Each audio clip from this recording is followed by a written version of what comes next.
já tem valido a pena. Amém? Vale ou não vale a pena?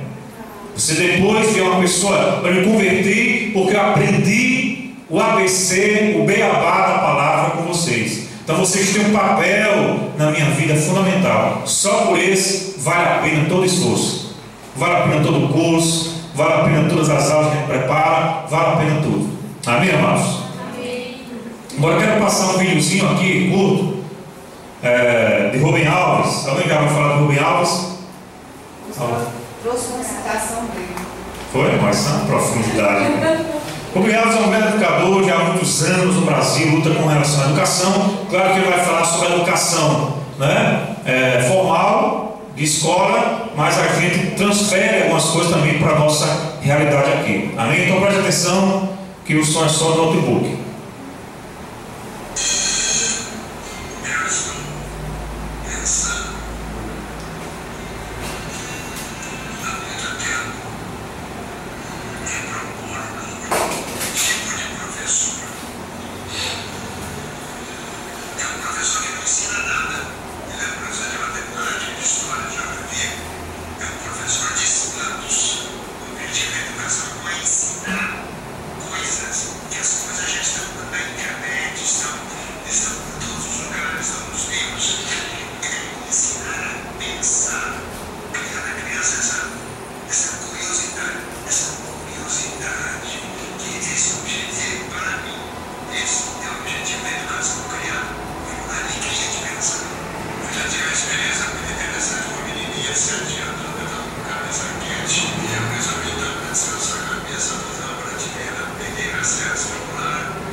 E aí, o que vocês acharam? Concorda ou não? Então muitas vezes é isso que falta para nós professores, né? Fazer essa provocação, esse espanto, como ele fala aí, das crianças, porque a informação que ele falou já está no livro, está em todo canto. Uma frase que ele disse que eu acho interessante é que você ensina a criança a ler, não é mandando ela ler, né? É fazendo o quê? É lendo, é você trazer histórias interessantes, é você despertar a curiosidade da criança, porque ela vai tomar gosto pela leitura. Eu tive essa experiência. Foi? A minha menina aprendeu assim, lendo. Não foi com os pedacinhos, já foi lendo. Isso é fantástico, por quê? Porque ela já cresce com esse gosto pela leitura. Uma das coisas que mais a gente vê nos estudantes hoje é o desgosto pela leitura. Ou não é verdade? O povo não gosta de ler, eu acho isso impressionante. E muitas vezes a culpa é da escola, a culpa é dos professores, porque às vezes manda o aluno ler uma coisa chata que o aluno não gosta. Aí o aluno começa a ler, por exemplo, um aluno de ensino médio, o professor bota para ele ler Machado de Assis, ele acha uma chatice Machado de Assis. É ou não é? Os alunos estão aqui concordam comigo, não? Ou seja, o que é que a gente cria nesse sistema? Nós vamos criar jovens desleitores, que não gostam de ler, porque a literatura que chega nas mãos deles é uma literatura chata para a idade deles. Então eles tinham que começar a ter gosto pela leitura, lendo aquilo que eles gostam de ler. Está claro? Não vou me aprofundar nisso aqui não, porque a hora não deixa.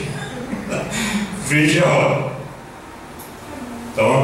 Então é a questão de você entender que a criança tem o seu mundo, ela tem o seu gosto de ler, e você tem que despertar isso nela. Muitas vezes, quando a criança não gosta de ler, diz: essa criança, muitos professores dizem, né? Essa criança é burra, essa criança é isso. Não, ela é inteligente, ela só quer ler o que ela gosta. Olha, se der uma coisa para a gente ler que a gente não gosta, a gente vai gostar? De forma alguma, a gente vai achar ruim. Né? Da mesma forma a criança, você tem que entender a mente da criança. Albert Einstein diz: educação, isso aqui é interessante essa frase, educação é aquilo que fica depois que você esquece o que a escola ensinou. Ou não é? Quantos de nós aqui que já passamos pela escola, a gente se lembra de coisas que a gente viu na sala de aula? Pouca coisa a gente guardou. Ou não é? A gente vai fazer um vestibular, por exemplo, a gente se mata de estudar para fazer o vestibular, porque esse é o sistema que é assim, tem que estudar determinadas matérias para fazer o vestibular. Depois você faz, se perguntar a você, uma semana depois, você não quer nem mais saber. É verdade ou não? Porque essa a nossa memória ela é seletiva, ela faz isso, ela só fica com aquilo que é bom. O que é ruim, ela joga fora. Está entendendo? O que é bom para a gente guarda. Quando a gente tem a curiosidade, por exemplo, de alguma coisa, e a gente aprende pela curiosidade, a gente nunca mais esquece. Não é assim ou não? Agora, quando a gente aprende porque é obrigado a ler, a gente quer se livrar daquilo. E na primeira oportunidade a gente faz isso. Então essa é interessante. A educação é aquilo que fica depois que você esquece o que a escola ensinou. Veja, isso aqui é o que Paulo fez chamado conhecimento bancário, que é o que a gente entende hoje do professor. O professor é isso. Um dos grandes pecados da escola é desconsiderar tudo que a criança chega a ela. A escola decreta que antes dela não há nada. Em outras palavras, o que ele está dizendo com isso aqui? Mas muitas vezes a gente entende que o professor é aquele que sabe tudo e a criança não tem nada para nos ensinar. Muitas vezes é o contrário, a criança tem muito a nos ensinar. Ok? Agora, o objetivo da educação cristã, em termos práticos, está no livrinho Educação Cristã, do pastor Solano Portela, ele diz uma coisa interessante. O objetivo da educação cristã deve ser o de proporcionar à pessoa que está sendo educada não apenas a obtenção de conhecimentos variados uns dos outros e da sua própria constituição física e moral, mas sim o de conceder uma visão integrada e coerente de vida. Vê se não está dentro daquilo que Rubem Alves estava falando. Vai simplesmente informar, é você preparar para a vida, relacionado com o Criador e com os seus propósitos.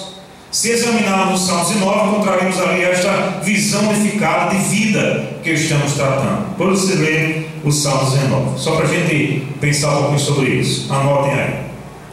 Agora, por fim, o que é ensinar com propósito? É isso tudo que a gente falou. E aí tem uma frase que eu fiz para a gente tentar destrinchar essa frase aqui. Vamos ver essa frase, vocês aí? Vamos lá, vamos ler todos nós. É preciso desinformar para poder formar com o objetivo de transformar. Muito bem, essa frase não é de Rubem Alves, é do pastor Gil. Ou seja, o que é que significa isso? Agora eu me explico.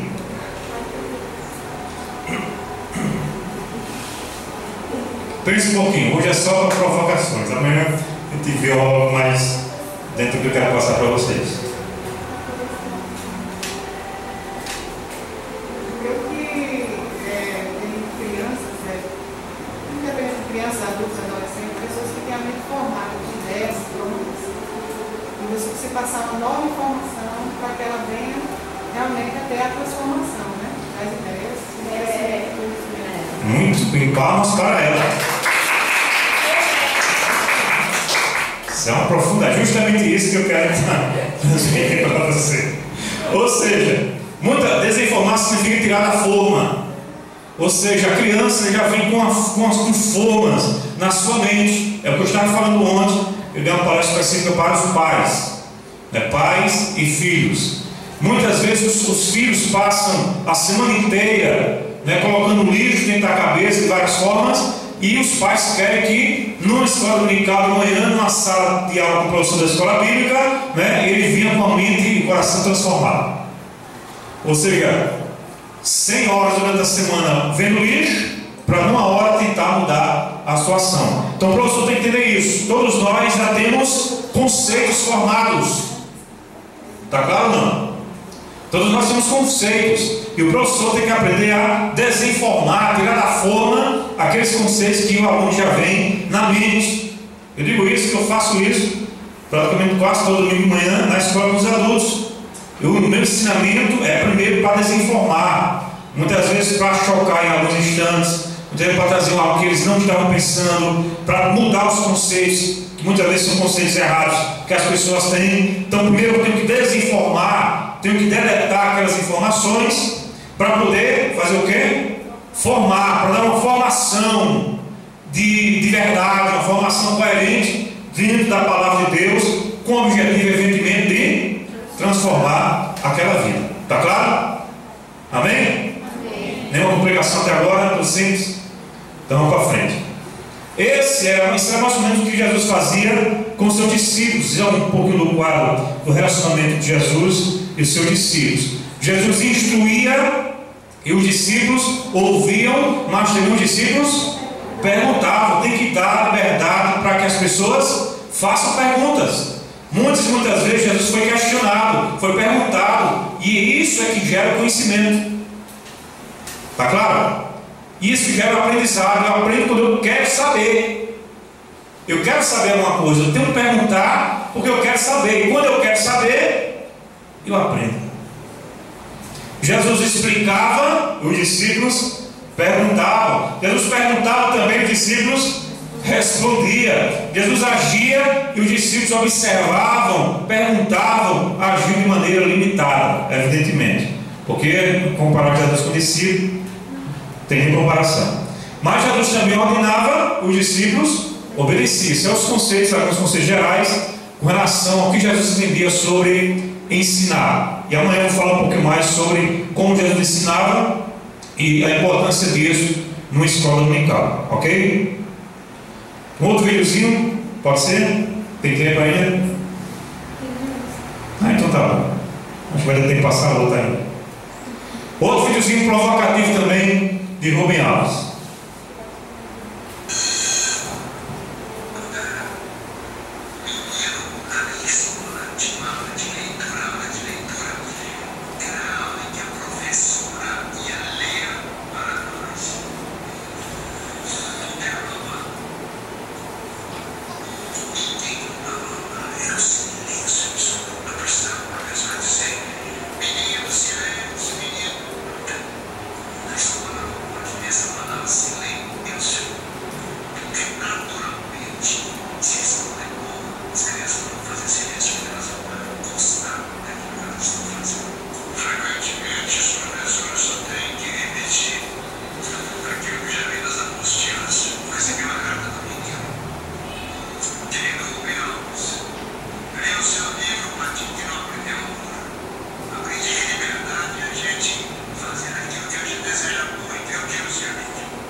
fazer até mais eficiente, não é tempo, não se arriscar.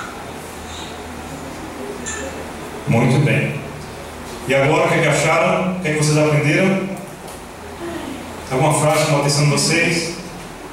A parte que ela diz assim, que os livros têm que ser boas, assim, que ele fala que a professora lia para ele.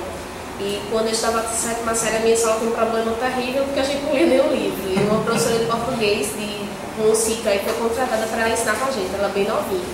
E toda sexta-feira ela chegava na sala de aula e durante as 2 primeiras aulas ela começava a ler pra gente a sinopse dos livros. E ela deixava sempre a gente na curiosidade do final, porque ela nunca lia pra gente terminar de ler.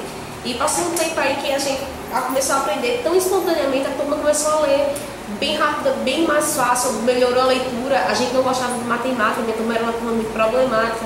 A turma melhorou, a gente começou a gostar de matemática, tudo através de uma professora chamada Sandra, que foi ensinar a gente só com a base da leitura, da calma e da paciência de ensinar. E faz toda a diferença. Faz toda a diferença. Com certeza. Uma das frases também que ele fala que me chamou a atenção é quando ele diz que o professor, quando ele viu a matéria, tem que se perguntar o quê? Para que serve isso?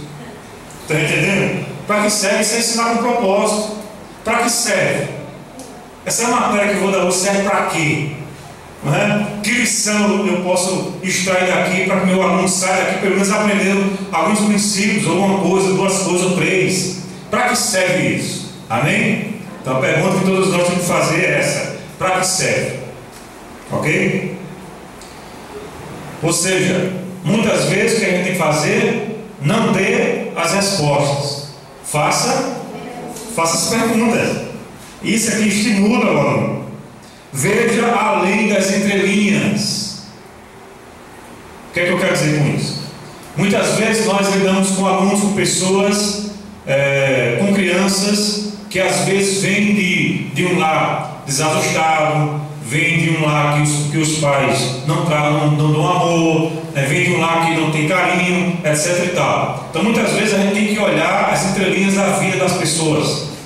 Tem muito aluno que é, por exemplo, tímido, porque ele aprendeu que dentro de casa ele não pode, ele não tem vez, ele não tem voz. Então é a atitude dele dentro da sala de aula que vai refletir muitas vezes o que ele é em casa. Sim ou não? Aí quando a gente olha alunos dessa natureza, você sair não está interessado em aprender. Então aprendam a ler as entrelinhas dos seus alunos. Está claro? É um vídeo que tem 3 minutos ali. Pode ser? Aprender a ser. Também divulga. Das coisas mais importantes para a gente estudar é estudar a voz humana. Eu já comentei com vocês aqui o sentido da voz, o sentido da voz humana, da voz humana é capaz de avançar qualquer pessoa. Então precisa educar os ouvintes para a gente ver e ouvir frequentemente as coisas que não são ditas, porque uma pessoa tem um poema que diz assim: ele está escrevendo um poema, está dando um conselho do poeta. Cessa o teu canto, cessa porque enquanto ouvi uma outra voz entendendo nos interstícios do grande canto no meio do canto minha veloz. Então uma coisa, há uma voz, alguma coisa que é dita nos interstícios. Vou dar um exemplo para vocês. Eu vou recitar um poema das Cireres. Vocês ouvirão as 2 versões, são 2 versões, as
tem poder para destruir.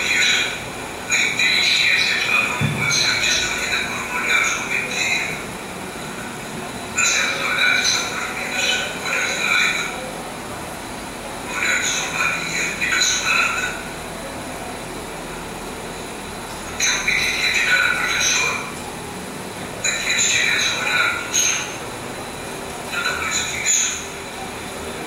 Esse mesmo olhar lúcido. Porque se tiverem um olhar que produz medo, não haverá aprendizagem, porque é impossível se evoluir com medo.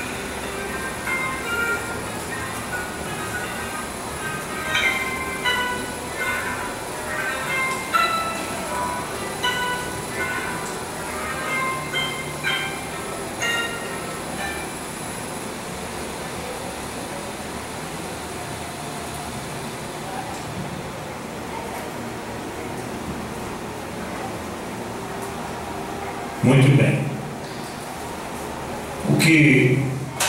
Agora cai tudo. O que o Rubens estava falando justamente com relação àquilo que a gente tratou no tópico. É a questão de entender o aluno, ou de ler as entrelinhas, ou a gente tentar olhar o aluno de maneira diferente. Como eu disse, até o olhar do professor muitas vezes pode acabar com a inteligência do aluno. Até como o aluno, como o professor olha, muitas vezes trava o aluno, você olhar com raiva, o aluno já não vê mais nada, já se fecha. Então é preciso ter cuidado com relação a isso. Só algumas frases para a gente pensar. Não existe ensino que se compare ao exemplo. É isso que os alunos querem ver em cada um de nós, o exemplo. Uma frase de Paulo Freire: ensinar não é transferir conhecimento, mas criar possibilidades para sua produção ou sua construção. Quem ensina, aprende ao ensinar. E quem aprende, ensina ao aprender. Não é? Interrogar, já dizia Xenofonte, interrogar é ensinar, perguntar, questionar. Uma frase de Cora Coralina também, uma escritora que eu gosto bastante, dentro da simplicidade. Com mais de 80 anos ela publicou seu primeiro livro. Nada do que vivemos tem sentido se não tocarmos o coração das pessoas. Nada do que você ensinar na escola bíblica, na sua classe, terá sentido se você não aprender a tocar o coração dos alunos.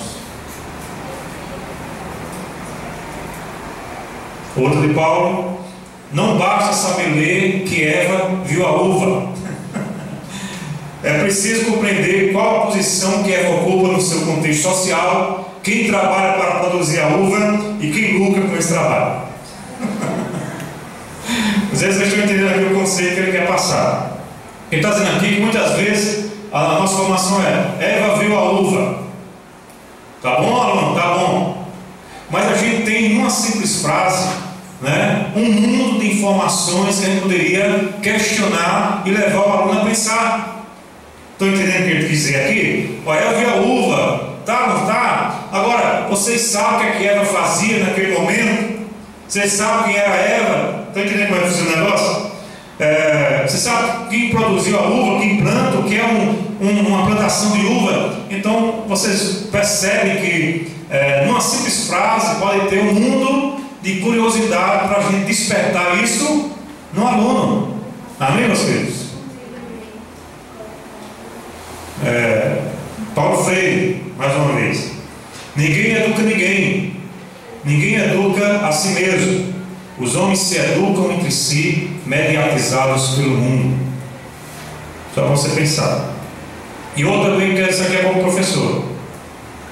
Essa frase eu gosto muito. Quando ele diz: não há saber mais ou saber menos, há saberes diferentes. Isso aqui é fantástico. Não há saber mais ou saber menos, há saberes diferentes. O que eu sei é o que eu sei. O que você sabe é que você sabe. Então na sala dela tem que haver espaço para essa troca de informações, essa troca de conhecimento. Vamos terminar aqui, só ler essa frase aqui, que ele é daquele livretozinho de Saulo Portela, a Educação Cristã. Diz assim: quando nos omitimos na esfera educacional, deixando que Satanás proclame as suas filosofias abertamente e sem contestação, enquanto passiva e retraidamente assistimos aos seus avanços em todas as esferas, estamos fazendo exatamente o que Deus expressa e não permitir. Estamos deixando que a sua glória seja dada a outra. Para Agostinho, Lutero, Calvino, Kuyper e tantos outros reformadores, a tarefa de avançar com a educação de forma generalizada até